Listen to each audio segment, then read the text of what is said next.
Hello everyone, welcome to my YouTube channel. Last video में हमने marketing communication process and its functions and importance को discuss किया था। आज की वीडियो में हमारा टॉपिक रहेगा steps for developing and effective marketing communication.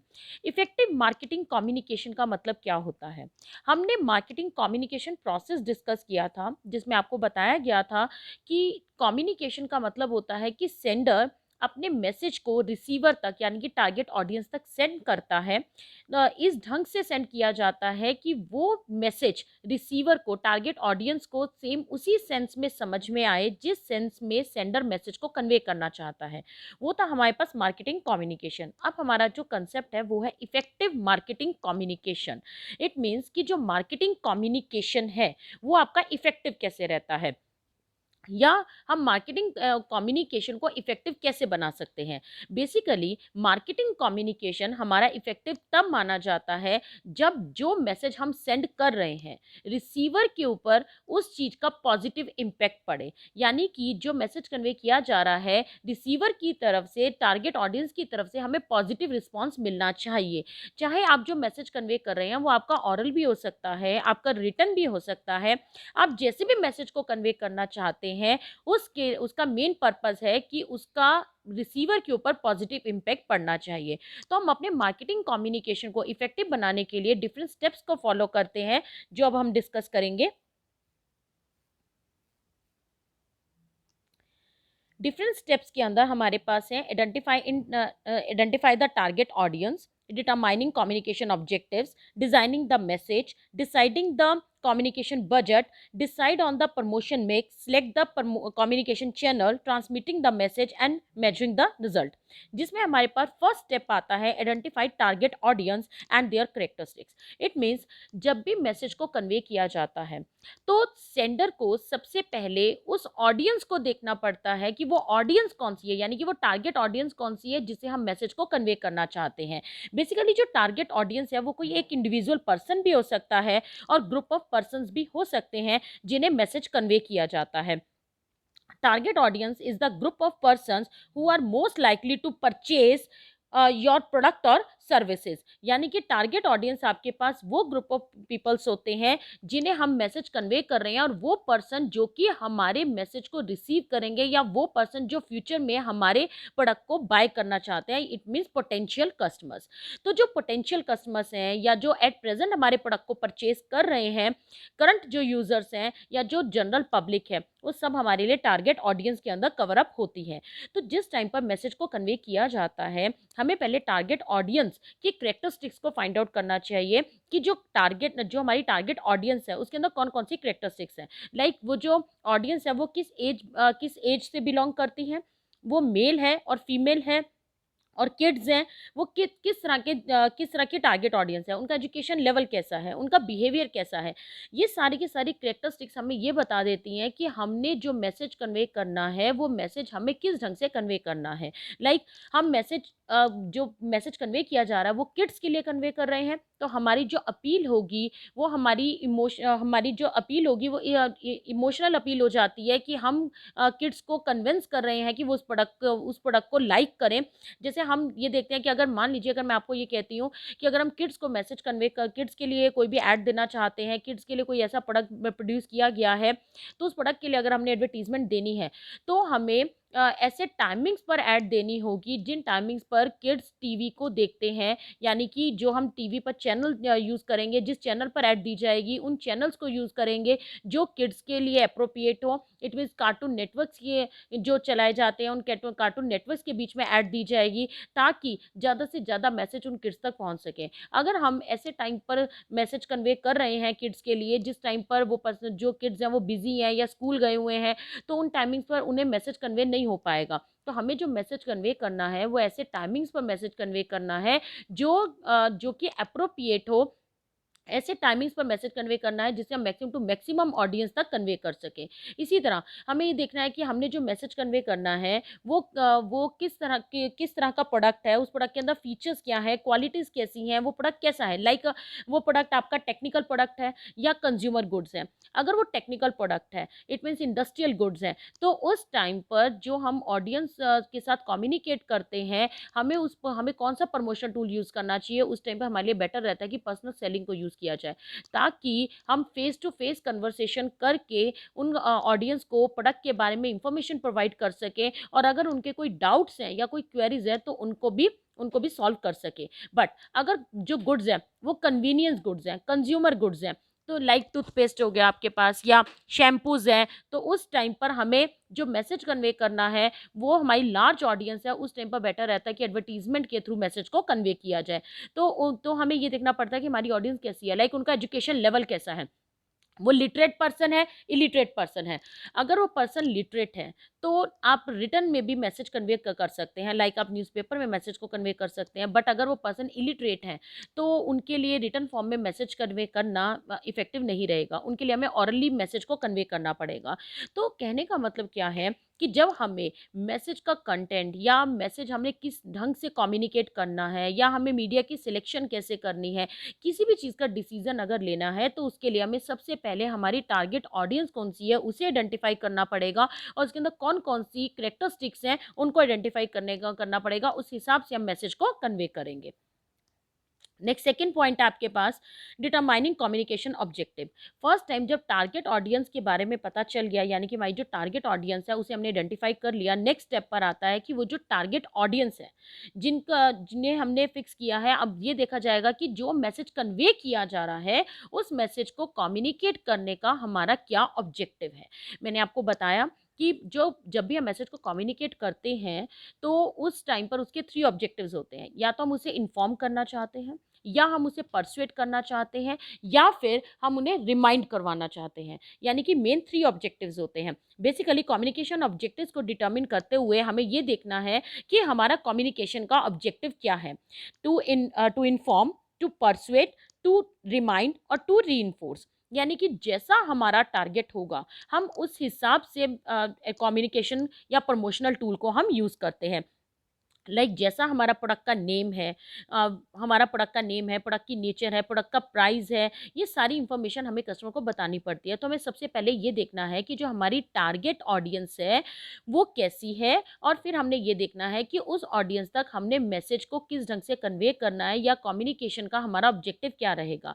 तो जिस टाइम पर हम ऑडियंस को प्रोडक्ट के बारे में इंफॉर्मेशन देते हैं तो हमें ऑब्जेक्टिव पहले क्लियर कर लेना चाहिए। अगर हम ये कहते हैं कि हमारी ऑडियंस को प्रोडक्ट के बारे में कोई नॉलेज नहीं है, ठीक है, तो उस टाइम पर हम ऑडियंस को प्रोडक्ट का नेम क्या है, उसकी नेचर, उसके प्राइस या उसकी अवेलेबिलिटी के बारे में बताएंगे। अगर हमारी टारगेट ऑडियंस को प्रोडक्ट के बारे में इंफॉर्मेशन है लेकिन वो हमारे प्रोडक्ट को लाइक नहीं करते, तो हम प्रोडक्ट की क्वालिटी कैसी है उस क्वालिटी के बेसिस पर या उसकी फीचर्स पर हम फोकस करेंगे, ताकि वो कस्टमर हमारे प्रोडक्ट को लाइक करने लग जाए। और अगर वो कस्टमर्स, हम जो हमारी टारगेट ऑडियंस है, उन्हें प्रोडक्ट लाइक तो कर रहे हैं लेकिन बाय चांस वो परचेज नहीं कर रहे, तो उन्हें बेस्ट टू बेस्ट ऑफर्स दिए जाएंगे, यानी कि सेल्स प्रमोशनल टूल्स को यूज़ किया जाएगा, उन्हें फ्री गिफ्ट्स दिए जाएंगे, ताकि वो पर्सन इन्फ्लुएंस होकर के हमारे प्रोडक्ट को परचेज करे। ज़्यादातर ऐसी ऑफर्स जो लगाई जाती हैं वो ओकेजनली, लाइक दिवाली पर इस ऑफर्स लगाए जाते हैं, ताकि कस्टमर्स मोटिवेट होकर के उस प्रोडक्ट को परचेज कर ले।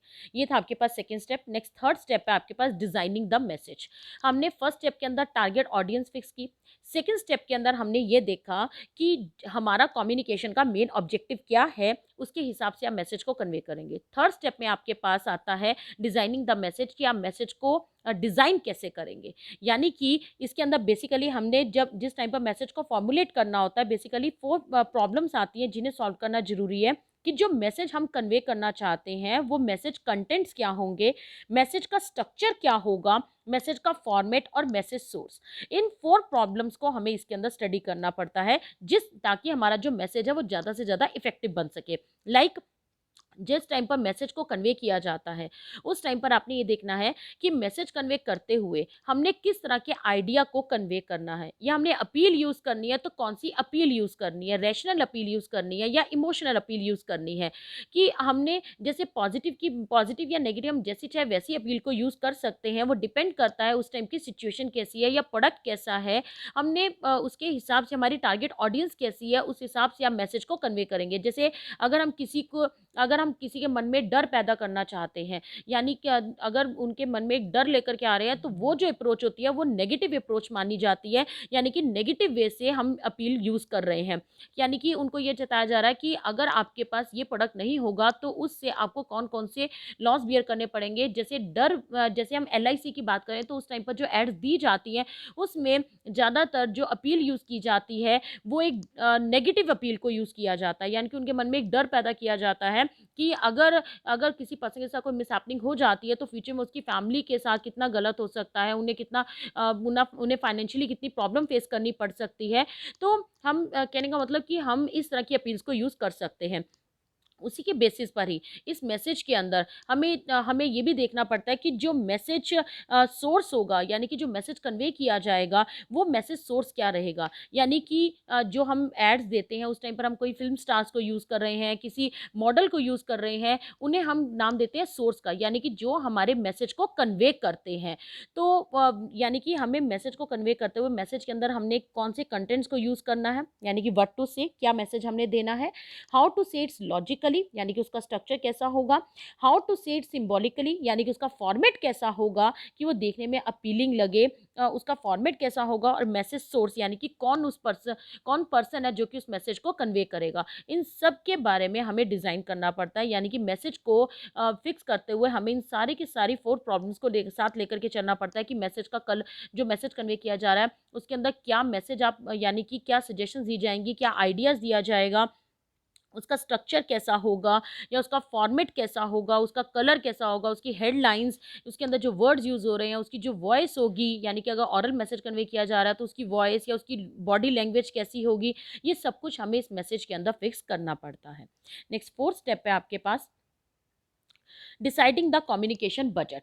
यानी कि एक बार मैसेज फिक्स कर लेने के बाद हमें ये देखना पड़ता है कि जो कम्युनिकेशन का बजट कितने का है। यानी कि जब हमने मैसेज फिक्स कर लिया तो आपको ये देखना है कि हमारा बजट कितने का है, यानी कि हम टोटली मार्केटिंग कम्युनिकेशन पर कितने का एक्सपेंस करना चाहते हैं। अगर हमारे पास जो हमारे फंड्स हैं, यानी कि अगर हमारे पास ज़्यादा फंड्स अवेलेबल हैं, तो उस टाइम पर हम मास कम्युनिकेशन को भी यूज़ कर सकते हैं, लाइक एडवर्टाइजिंग के थ्रू भी मैसेज को कन्वे किया जा सकता है।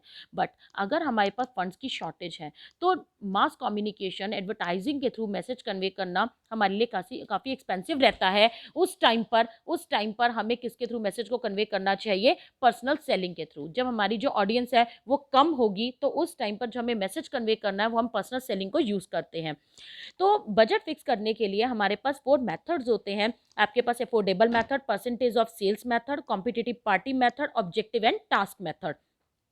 अफोर्डेबल मेथड का मतलब होता है कि हमें ये देखना है कि हमारी जो बिज़नेस की कैपेबिलिटी कितनी है, यानी कि बिज़नेस कितने एक्सपेंसेस को अफोर्ड कर सकता है। जितनी उसकी अफोर्डेबल पावर होगी उस हिसाब से एडवर्टाइजिंग के ऊपर एक्सपेंस किए जाएंगे। सेकेंड है परसेंटेज ऑफ सेल्स मेथड, यानी कि इसमें हम बजट में इस ढंग से फिक्स करते हैं कि सेल्स के बेसिस पर हमने देखना है कि हमने एडवर्टाइजिंग पर कितना अमाउंट एक्सपेंस करना है। जितनी हमारी सेल होगी उसकी एक फिक्स परसेंटेज के बेसिस पर ही एडवर्टाइजिंग पर अमाउंट स्पेंड किया जाता है। थर्ड है competitive parity method. It means competitor की स्ट्रेटेजी को देखा जाएगा, कॉम्पिटिटर कितना अमाउंट एक्सपेंस कर रहा है मार्केटिंग के टाइम पर या एडवर्टाइजिंग के ऊपर कितना अमाउंट एक्सपेंस कर रहे हैं, उसके हिसाब से एक्सपेंसेस किए जाएंगे। एंड लास्ट है objective and task method. It means हमें कम्युनिकेशन के टाइम पर ये देखना है कि हमारे बिजनेस का, हमारे कम्युनिकेशन का मेन पर्पस क्या है, मेन ऑब्जेक्टिव क्या है।